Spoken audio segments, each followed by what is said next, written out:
अस्सलाम वालेकुम, मैं हूं आदिल शाहज़ेब। इमरान खान के खिलाफ तहरीक अदम एतमाद बताया ये जाता है कि हतमी मराहिल में दाखिल हो चुकी है और अब से कुछ घंटे पहले ही जमीयत उलमा इस्लाम फजल रहमान के सरबराह मौलाना फजल रहमान ने दावा किया कि अगले 48 घंटों में बड़ी खुशखबरी आ जाएगी और अगले 2 से 3 दिन बड़े अहम हैं तहरीक अदम एतमाद को लेकर। कुछ ऐसा ही मौक़िफ़ आज बिलावल भुट्टो की जानिब से भी सामने आया। इस वक्त JUI के मरकजी रहनुमा सेनेटर कामरान मुर्तज़ा साहब हमारे साथ मौजूद हैं। कामरान मुर्तज़ा साहब, ये बताइएगा, आपसे ये तस्दीक करनी है कि क्या अगले 48 घंटों में तहरीक अदम एतमाद आ जाएगी और वो इमरान खान के खिलाफ होगी? देखिए, जब मौलाना साहब ने कोई बात कर ली तो मेरी बात करना वो रेलेवेंट हो जाती है। मौलाना साहब ने जो है ना डेडलाइन दे दी है, ये मुझे पता है कि मैं इसकी तस्दीक कर सकता हूँ। हालांकि मुझे मतलब पूरी बात है कि मैं मौलाना साहब की तस्दीक या तस्दीक करूँ, मगर बहरहाल मैं इसकी तस्दीक कर रहा हूँ कि मेरे इल्म में। ठीक है। और ये भी बताया जाता है कामरान साहब कि 48 घंटे उन्होंने बड़ी एक केयरफुल रह के डेडलाइन दी है। कल का दिन बड़ा अहम करार दिया जा रहा है। मुमकिन है आज की रात भी अहम हो। ठीक। और कामरान साहब, क्या ये फैसला अब हतमी हो चुका है कि अदम एतमाद की तहरीक जो है वो इमरान खान के खिलाफ ही आएगी? देखिए, असल में इनफैक्ट जो है ना वो दो लोग जो है वो उसमें वो थे। अब उसके बाद दोनों का जो है ना वो उसके ऊपर होमवर्क हो चुका है। अब क़यादत ने फैसला करना है। मौलाना साहब होंगे, जरदारी साहब होंगे, शहबाज शरीफ साहब होंगे, ज़ाहिर है नवाज शरीफ साहब तो 20 में जो ना टेलीफोन पे या किसी भी वीडियो लिंक पे साथ होंगे। तो ये फैसला अब क़यादत ने करना है कि क्या करेंगे, पहले कौन और डेट। तो मेरा ख्याल है वो 48 घंटे जो मौलाना साहब ने बताया इस पहले चले, शायद 40 घंटे तो शायद उन्होंने मैक्सिमम कहा होगा। अच्छा, 48 घंटे मैक्सिमम कहा होगा। लेकिन कामरान साहब, ये जो एक इंप्रेशन मिल रहा है मीडिया की हेडलाइनें देखकर कि मौलाना साहब ने जो 48 घंटे की बात की है वो इमरान खान के खिलाफ ही अदम एतमाद की है। कल अब जुमेरात है और जुम्मे को ना हुआ तो फिर छुट्टी का ख्याल है कि जुमेरात जुम्मा ये दोनों अहम दिन है। ठीक है, दोनों अहम दिन है कामरान साहब। लेकिन ये अदम एतमाद जो है इमरान खान के खिलाफ आ रही है, एक आध दिन ऊपर नीचे हो सकता है, हम ये कह सकते हैं कि इमरान खान साहब के खिलाफ मेरा अपना जाती, मगर क़यादत का फैसला। ठीक, मतलब आपका जाती ख्याल ये है कि ये अदम एतमाद इमरान खान के खिलाफ ही होगी, लेकिन क़यादत आखिरी वक्त में कुछ और फैसला भी कर सकती है। इसमें जो भी अल्टीमेट डिसीजन होगा उन्हीं का होगा। ठीक। कामरान साहब, आखिर में जाते हुए ये बताएगा कि अगर ये अदम एतमाद इमरान खान के खिलाफ नहीं है तो फिर किसके खिलाफ हो सकती है? बुज़दार साहब के खिलाफ हो सकती है? देखिए, दो लोग थे इसमें मेन, इमरान खान साहब थे और स्पीकर साहब थे, असद कैसर साहब। ठीक ठीक। तो कामरान साहब, फिर इसका ठीक है, ये मतलब लिया जाए कि अगर ये अदम एतमाद जो आपका जाती ख्याल ये है कि इमरान खान साहब के खिलाफ होगी, अगर उनके खिलाफ नहीं है तो फिर स्पीकर असद कैसर के खिलाफ होगी और अगले 48 घंटे, बल्कि आप ये कह रहे हैं कि आज की जाती ख्याल ये था कि पहले असद कैसर, ठीक, मुमकिन तौर पे क़यादत कुछ और भी सोच सकती है। कामरान मुर्तज़ा साहब, thank you so much for joining अस।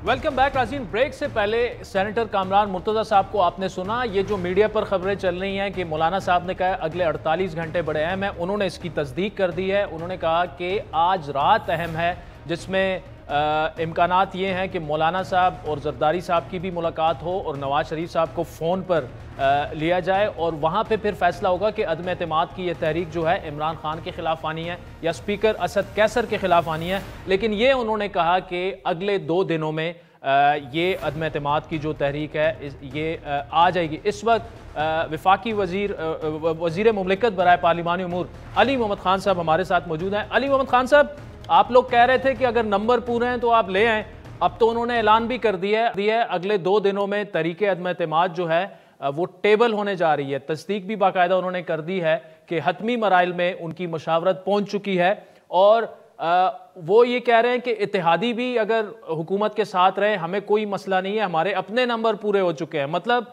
15 से 20 आपके लोग जो हैं वो उनकी तरफ जा सकते हैं। बिस्मिल्लाहिर्रहमानिर्रहीम, अल्लाहुम्मा सल्लि व सल्लिम व बारिक अला सय्यिदिना मुहम्मदुर रसूलुल्लाह खातमुन नबिय्यीन सल्लल्लाहु अलैहि वसल्लम। बहुत शुक्रिया। आदिल शाहजेब भाई, वो क्या कहते हैं कि बातिल से दबने वाले आसमां नहीं, हम 100 बार ले चुका तो इम्तिहान हमारा। तो इम्तिहान से निकलने वाले आदमी का नाम ही इमरान खान है। हम तो रेडी बैठे हैं। मैं तो कब से इनको कह रहा हूँ आ जाएं, जमा करें। मैं बैठा हूँ उधर पार्लियामेंट हाउस में, पार्लिमानी उमूर भी बैठी है, स्पीकर चैम्बर, स्पीकर ऑफिस भी बैठा है, तो आप ले आएँ।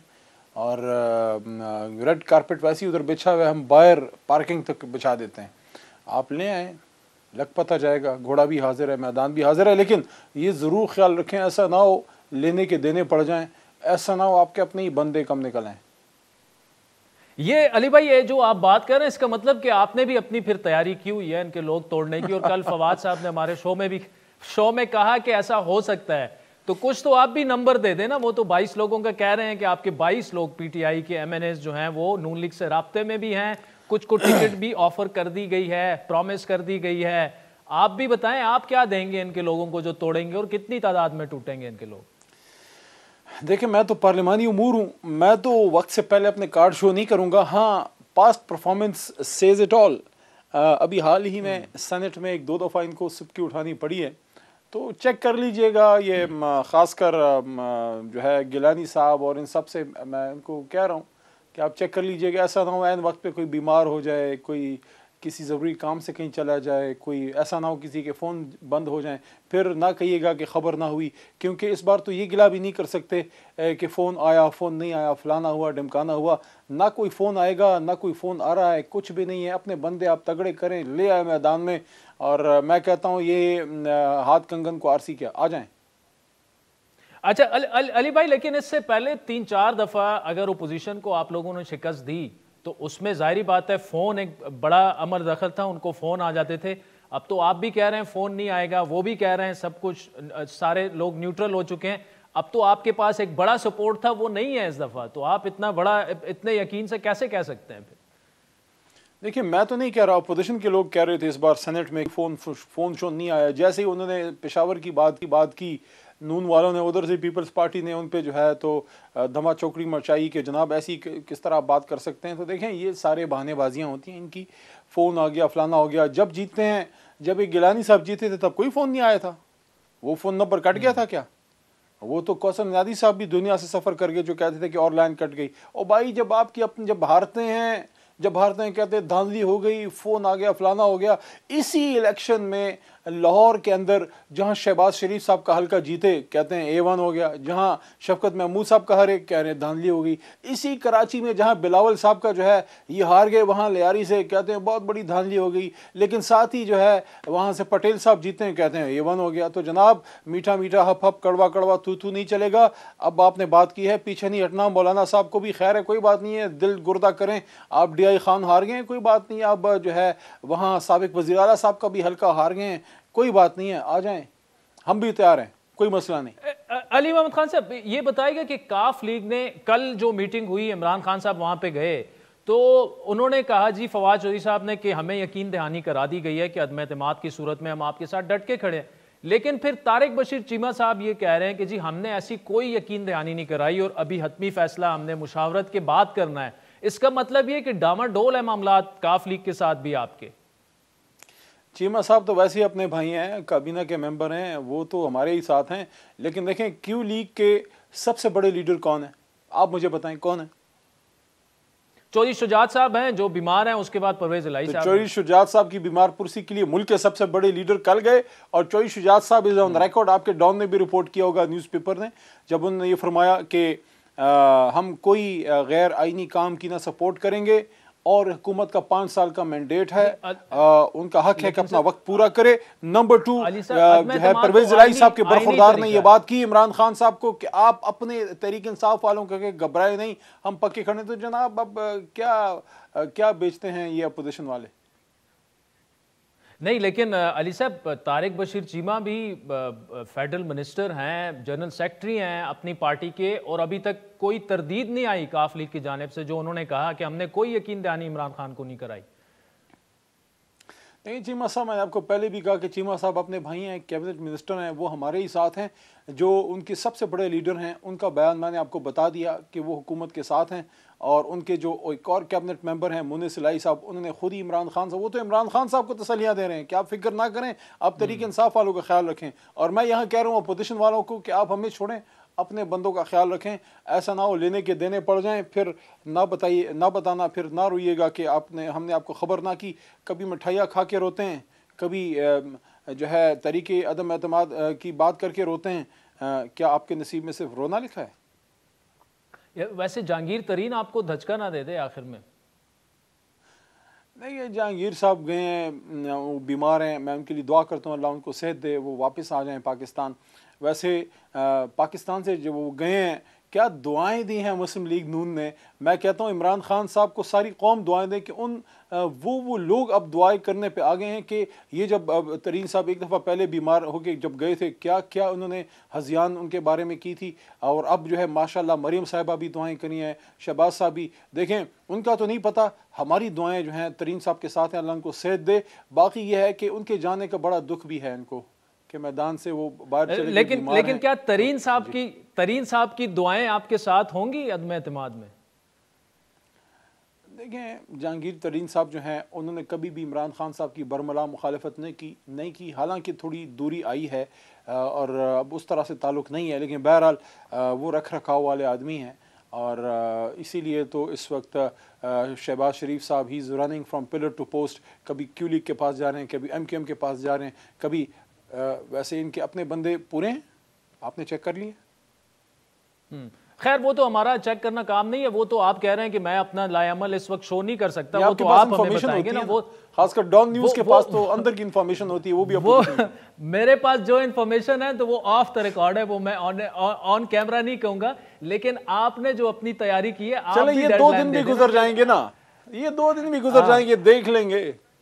हम वैसे ही जरा इम्तिहान की हालत में खुश रहते हैं। अच्छा, अली मोहम्मद खान साहब, अगर तो ये टेबल हो जाती है और लेट्स सपोज मंजूर भी हो जाती है, तो फिर क्या हो सकता है और क्या होगा? ये तो आप मुझे ऐसी बात करें जैसे कि फ़र्ज करें आप मुझे ये कह रहे हैं कि अगर मैं फ़र्ज करूं आपके सामने कि जनाब जरदारी साहब के स्विस अकाउंट्स नहीं हैं, जो कि पता नहीं किसी ज़माने में बातें होती थी, और मैं ये कहूँ कि फ़र्ज़ करें कि Avenfield accounts, Avenfield के घर जो हैं वो शहबाज साहब की और मियां साहब की फैमिली के नहीं हैं, और ये ऐसे ही सुप्रीम कोर्ट से फैसला आ गया था, असल में तो हकीकत तौर है कि आप उसको मानेंगे? और भाई होने दें, नहीं पहले हकीकत को सामने आने दें। जवाब वैसे पहले आने दें। जवाब देने में बड़े टू द पॉइंट आप जवाब देते हैं। इसका जवाब ये हो सकता था कि अदम एतमाद वो ले आए तो देख लेंगे, अगर हम हार जाते हैं तो हम चले जाएंगे आराम से, आईनी तरीका यही है। लेकिन ऐसा होगा नहीं, इनको पता चल आदिल साहब, मैं आपको एक बात बताऊं, मैं अपोजिशन को क्लियर कह रहा हूं, हम सियासत करने नहीं आए, हम मुल्क बचाने आए हैं। और जो मुल्क बचाने के लिए निकलते हैं वो हथेली पे सर रख के निकलते हैं।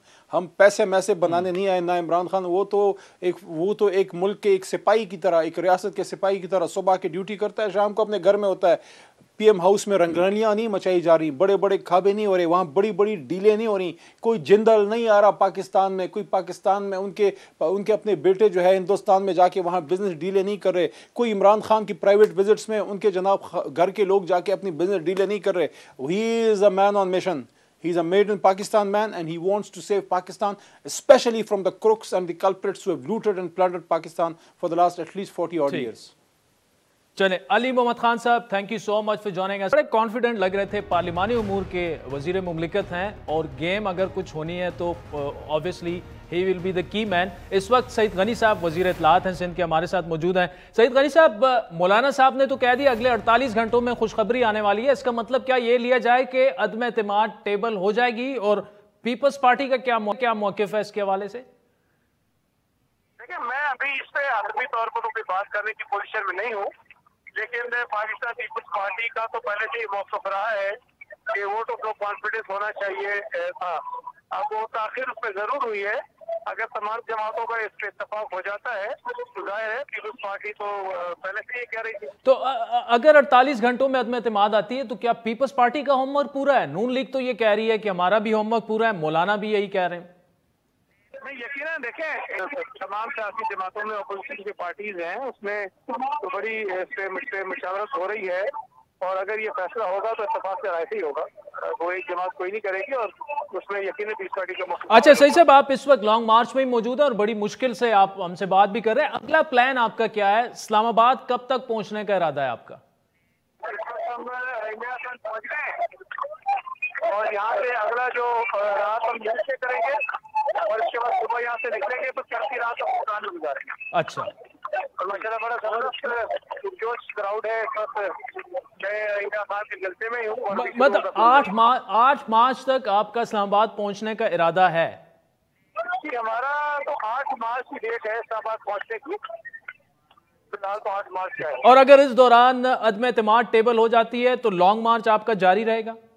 जी जी, देखिए जब अदम एतमाद टेबल होती है तो पहले दिन तो वो नहीं टेकअप होगी ना, और उस पर ऑब्वियसली टाइम तो लगेगा। स्पीकर है नुमाइंदे बैठे हैं वहाँ, तो कोशिश करेंगे कि इसको ताकीद करें इसमें। वैसे भी उनके पास कुछ वक्त होता है कि वो असेंबली का इजलास बुलाएं, तो 8 तक तो मैं नहीं समझता किसी जरूरत है जो मुफ्ती को टेबल करेंगे। और इस्लामाबाद पहुंचकर क्या यहाँ अपने धरना देना है, बैठना है, या आपका मार्च खत्म हो जाएगा? देखिए बिलावल भुट्टो जरदारी साहब ने जो पहले ऐलान किया था वो तो यही किया था कि हम इस्लामाबाद पहुंचेंगे और वहाँ से अपना ये जो अवामी दबाव है, जो अवामी जंग है, इसको पार्लियामेंट में ले जाएंगे।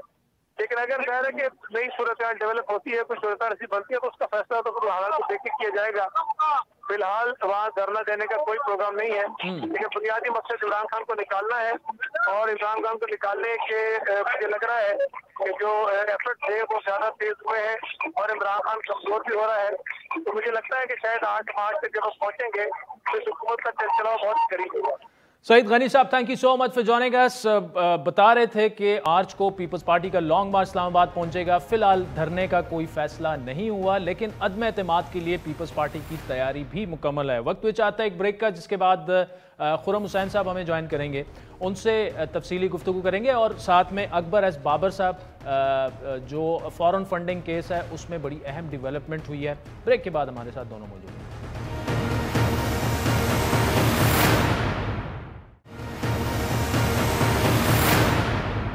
वेलकम बैक नाज़रीन। पीटीआई फॉरेन फंडिंग केस के मुतालिक मजीद इंकशाफात सामने आए हैं। इंकशाफात के तनाजुर में पीटीआई पर गैर कानूनी फंडिंग लेने और इमरान खान पर सियासी जमातों की फंडिंग कवानीन की खिलाफ वर्जी का इल्ज़ाम लग रहा है। ये इंकशाफात पीटीआई के साबिक और बानी रहनुमा अकबर एस बाबर की जानिब से 59 खुफिया वॉल्यूम के नुकात से लगाया जा रहा है, जिनको हाल ही में वो उनको फराम की गई हैं और स्टेट बैंक से हासिल रिकॉर्ड पर मबनी इन वॉल्यूम्स के मुताबिक पीटीआई को 12 ममालिक से ममनुआ फंडिंग मिली। अकबर एस बाबर ने इन वॉल्यूम्स की पड़ताल के बाद एक रिपोर्ट इलेक्शन कमीशन में जमा कराई, जिसमें कहा गया कि पीटीआई को $7.32 मिलियन की गैर कानूनी फंडिंग की तस्दीक हुई। इस मुतालिक हम बात करेंगे इस केस के मरकजी और पीटीआई के बानी रुकन अकबर एस बाबर साहब हमारे साथ खुद मौजूद हैं। बाबर साहब बहुत शुक्रिया। 8 खुफिया वॉल्यूम के नुकात पर मबनी जो रिपोर्ट इलेक्शन कमीशन में आपने जमा कराई है उस पर भी बात करते हैं, लेकिन आपने ये दरख्वास्त भी साथ में जमा कराई है कि सियासी फंडिंग की खिलाफ वर्जी पर इमरान खान को नोटिस जारी किया जाए और मुलविस अफराद के खिलाफ कार्रवाई की जाए। क्या जो आपने जमा कराया है उसमें कोई ऐसा मवाद मौजूद है, इतनी वेटेज उसमें है कि ऐसा हो सके? बिस्मिल्लाहिर्रहमानिर्रहीम। जी बिल्कुल, इसमें कोई शक नहीं है अब, क्योंकि जो अब हमारे पास डॉक्यूमेंट्स आए हैं स्टेट बैंक के ज़रिए जो रिक्विजिशन हुए थे, जो 4 साल हमसे छुपाए गए, तो वो तस्दीक शुदा हैं। इलेक्शन कमीशन ने उसको तस्दीक की है, अपनी मोहर लगाई है। उन थाउजेंड्स ऑफ पेजेस को फिर हमारे ऑडिटर्स की टीम और वॉलंटियर्स ने मिलके उसका एक एक पेज उसकी एंट्री को चेक किया, फिर उसकी सॉफ्ट कॉपीज़ बनाई और फिर कोरिलेट किया सारा डाटा। तो ये जो फैक्ट्स इस नतीजे में आए हैं ये इररिफ्यूटेबल है।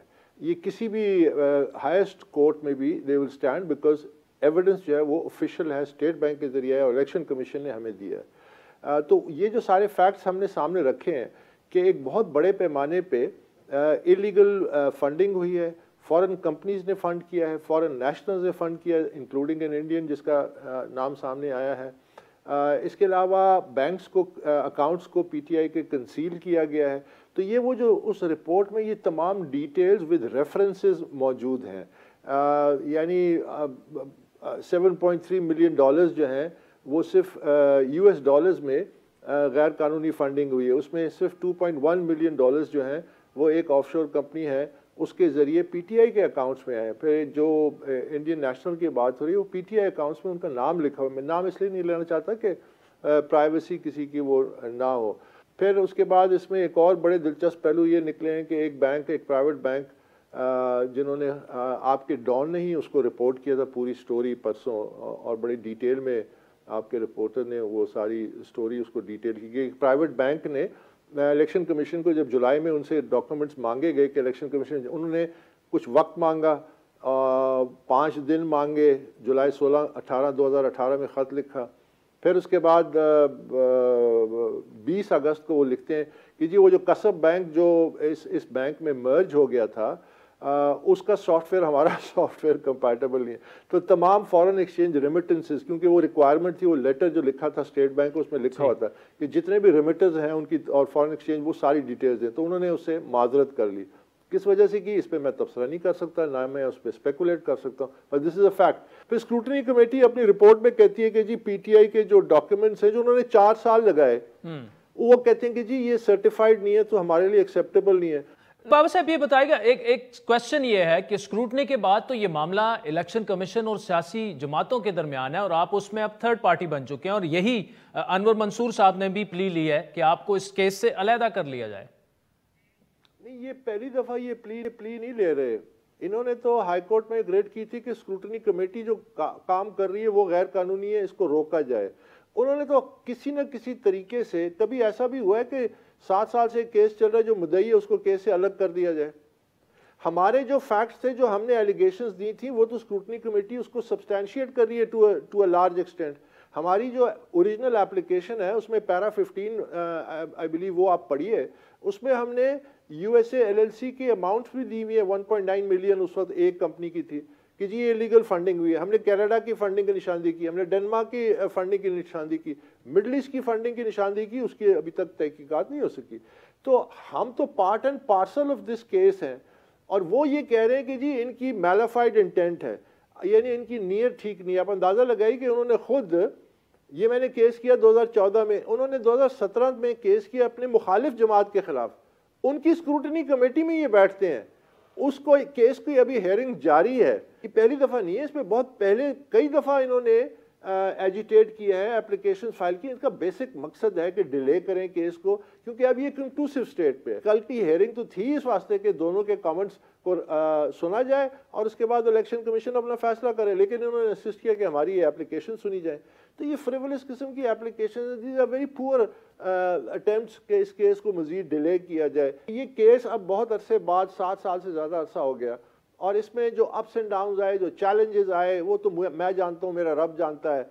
और बल्कि किसी ने कहा था कि इसमें एक हॉलीवुड ब्लॉकबस्टर मूवी भी बनती है कि जो कुछ हुआ, क्योंकि बहुत अभी तो आपको कुछ भी नहीं पता जो इस केस में हुआ।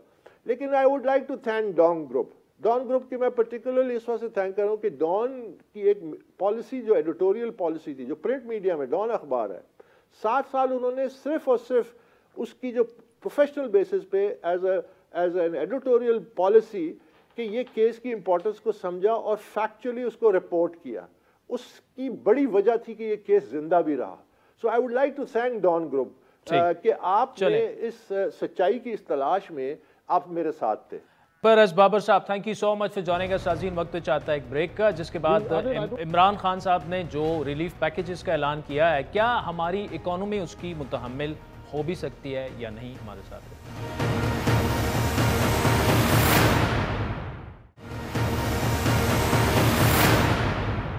वेलकम बैक नाज़रीन। हुकूमत अपने 3 साला दौर में बिजली की कीमत में 15 और पेट्रोल की कीमत में 70 रुपए इजाफा कर चुकी है, और ऐसे में इमरान खान की जानिब से पेट्रोलियम मसनूआत और बिजली टैरिफ में कमी के ऐलान ने सबको हैरत ज़दा कर दिया है। हुकूमती माशी टीम के मुताबिक इस रिलीफ पैकेज पर 250 अरब के अखराजात होंगे, जिससे बजट खसारे में इजाफा नहीं होगा, बल्कि इसको 4 मुख्तलिफ तरीक़ों से आमदन में इजाफे और अखराजात में कमी करके पूरा करने का प्लान है। इसी तरह आज इमरान खान ने 407 अरब रुपए के बिला सूद कर्ज पर प्रोग्राम का ऐलान भी किया।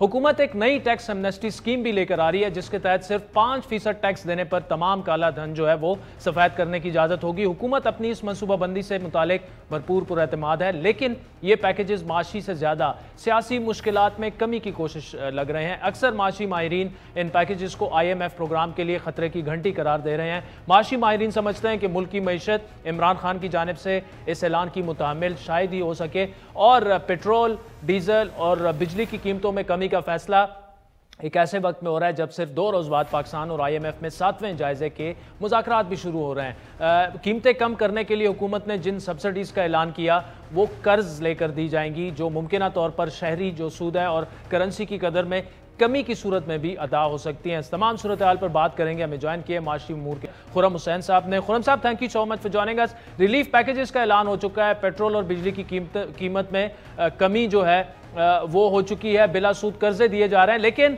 एतराज़ ये है कि ये पैसे ऐसे वक्त में खर्च किए जा रहे हैं जब हम इस पोजीशन में अभी तक आए नहीं हैं। IMF इस पर सवाल उठा सकता है। 7वें जायजे के लिए 2 दिन बाद मुज़ाकरात शुरू होने वाले हैं। टाइमिंग कैसी है इस रिलीफ पैकेजेस की और क्या हमें ये अफोर्ड कर सकते हैं इस वक्त? जी Adil, I don't think afford तो कर सकते हैं, लेकिन आई थिंक गवर्नमेंट ने कुछ फैसला किया है कि उनके पास कोई ऑप्शन नहीं है अब। उनको जो एडवाइस अपने इकोनॉमिक एडवाइजरी काउंसिल से खुद मिल रही थी वो ये थी कि आप जरूर रिलीफ के लिए कुछ अनाउंसमेंट्स करें, लेकिन टारगेटेड तरीके से, ताकि जिसको जरूरत है उनकी जेब में पैसे जाएं और जिनको नहीं जरूरत उनको बर्दाश्त करने दे महंगाई, यानी कि अमीर तबके को बर्दाश्त करने दे। ये 2 महीने पहले से बात चल रही थी गवर्नमेंट के अंदर, और पिछले हफ्ते अचानक फिर मुझे बताया जा रहा है कि फैसला किया गया कि नहीं, ये इसी तरह किया जाएगा, यानी कि blanket relief to all consumers of petrol and diesel. बिजली की रिलीफ एग्जैक्टली किस तरह स्ट्रक्चर करेंगे ये लोग, वो अभी पता नहीं है, लेकिन अगर ये फ्यूल एडजस्टमेंट चार्जेस में करेंगे तो दैट मीन्स उसके भी बेनिफिशियरीज तमाम ही लोग होंगे, अमीर गरीब अलग। तो आई थिंक टारगेटेड तरीका बेहतर था। डेफिनेटली इनका अपना इकोनॉमिक एडवाइजरी काउंसिल में भी उनको यही एडवाइस थी, और मोस्ट लाइकली IMF भी उसको ज्यादा अग्रीएबल समझता। लेकिन ये एमनेस्टी स्कीम देना नंबर 1, एंड नंबर 2 ऊपर से इतनी बड़ी एक ओपन एंडेड फिस्कल कमिटमेंट लेना, लाजिम इसके ऊपर सवाल पैदा होंगे। IMF ने खुद हमें बताया है कि आने वाला जो परसों शुरू हो रही है टॉक्स गवर्नमेंट के साथ 7th रिव्यू की, उसमें ये चीजें डिस्कस की जाएंगी और उनसे पूछा जाएगा कि how do you intend to pay for this and क्या is this the way to move forward. अच्छा खुरम साहब, यही सवाल कल इंफॉर्मेशन मिनिस्टर से भी हमने अपने शो में किया। उनका ये कहना था कि IMF को इस पर कोई एतराज नहीं है और उनको ऑन बोर्ड लिया गया था। आप ये कह रहे हैं कि ये सारी चीजें IMF 2-3 दिनों बाद जब 7वां जायजे की मीटिंग्स होंगी उनमें डिस्कस करना होगा, अभी इस पर बात होनी है? जी, 2 दिन बाद डिस्कस होना है बिकॉज IMF की टीम आ रही है। मेरे ख्याल में 4 और 5 तारीख को यहाँ पे होंगे वो, और 7th रिव्यू है ये फॉर्मली प्री स्केड्यूल। और ये जो बता रहे हैं कि IMF को पहले बताया गया था, फाइनेंस मिनिस्ट्री ने खुद हमें ऑन रिकॉर्ड स्टेटमेंट में बताया है कि मंडे के दिन IMF को इन्होंने इतला दी है कि ये चीज हम लोग करने जा रहे हैं, यानी कि उसी दिन जिस दिन ऐलान हुआ है। तो ऐलान से हो सकता है चंद घंटे पहले इन्होंने इतला दी हो IMF को, लेकिन that doesn't count as having properly consulted and taken the input on board. तो आई थिंक अब इन्होंने ऐलान करने के बाद अब बाकी जो भी सवालात उठेंगे इस पे वो रिव्यू के दौरान ही अब ये लोग आंसर करेंगे। अच्छा, बहुत से लोग इसे वज़ीर-ए-आज़म का सियासी फैसला करार दे रहे हैं क्योंकि जो सूरत हाल बन चुकी है, पीपल्स पार्टी का लॉन्ग मार्च, साथ में तरीके अदम एतमाद वगैरह जो है, और उसकी वजह से हुकूमत प्रेशर में, क्या आप एग्री करते हैं कि ये एक सियासी फैसला है? डेफिनेटली, आई मीन सिर्फ मैं नहीं आदिल, मैंने इनके अपने एडवाइजर से भी जो बात की है सब यही कह रहे हैं, इट्स अ पॉलिटिकल डिसीजन जिसमें कोई हर्ज नहीं है। I mean her elected ruler यही चाहेगा कि अपने अवाम को वो प्रोटेक्ट करे, अपने वोटर्स को वो प्रोटेक्ट करे महंगाई की लहर से। लेकिन मेरे ख्याल में ये पंजाब की लोकल गवर्नमेंट इलेक्शन को नजर में रख के किया गया है फैसला। काफी हद तक आने वाली जो है, उनको यही राय मिली थी कि KP में जो हुआ है लोकल गवर्नमेंट इलेक्शन में, वो महंगाई ही की वजह से इतनी बड़ी शिकस्त उनको मिली थी। एंड नंबर 2 के जो पॉलिटिकल प्रेशर अब उनके ऊपर बिल्डअप हो रहा है, वो भी अब आई थिंक वज़ीर-ए-आज़म साहब फील कर रहे हैं खुद, क्योंकि ये फैसला उन्हीं की तरफ से आया है। ये वज़ीर-ए-आज़म PM हाउस में ही फैसला किया गया है, अपने ही इकोनॉमिक एडवाइजर्स की एडवाइस को परे करके। तो लाजिम एक डेफिनेटली पॉलिटिकल फैसला है। पॉलिटिकल फैसला है। खुर्रम हुसैन साहब, thank you so much joining us. नाज़रीन, आज के प्रोग्राम पर आपके फीडबैक के मुंतज़िर रहेंगे। हमारा ट्विटर हैंडल है @आदिल मुझे मेरी टीम समेत इजाज़त दीजिए। हर पीर से जुमेरात अपने पसंदीदा show live with Adil Shahzeb को यूट्यूब पर देखने के लिए डॉन न्यूज़ के ऑफिशियल यूट्यूब चैनल पर आएं और सब्सक्राइब करके बेल आइकॉन भी प्रेस करें।